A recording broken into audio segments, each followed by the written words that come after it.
আলামিন, এটি কি গাছ উড়াইতেছো তুমি? কালাকেশর।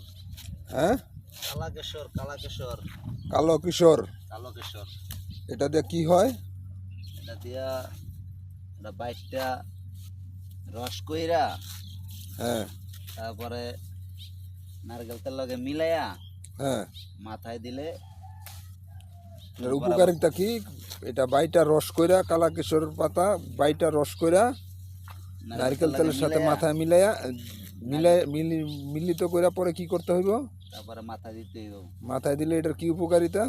চুল পড়া বন্ধ হইব, চুল পড়া বন্ধ, মাথা ঠান্ডা থাকবে। মাথা ঠান্ডা। অনেক উপকারিতা এটা।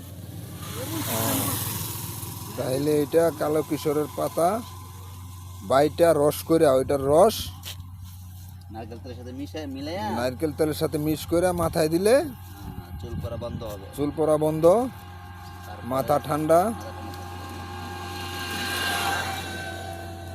আর কোনো ই আছে? চুল কালো। তাইলে এটা দিয়া এই কাজে আসে। তো ভিউয়ার্স, আপনারা শুনলেন, কালো কিশোরের পাতা বাইটা রস করে মাথায় দিলে এটার কি উপকারিতা?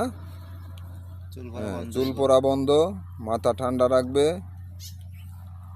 এটা আসলে আল্লাহ পাক গাছের ভিতর অনেক গুণ ক্ষমতা দিছে, এটার একটাই নিয়ামত। আশা করি আপনারা এটা ব্যবহার করবেন, ট্রাই করে দেখবেন। আল্লাহ পাক গাছের ভিতরে কতটুকু গুণ ক্ষমতা দিছে, রহমত দিছে। ধন্যবাদ সবাইকে। আসসালামু আলাইকুম।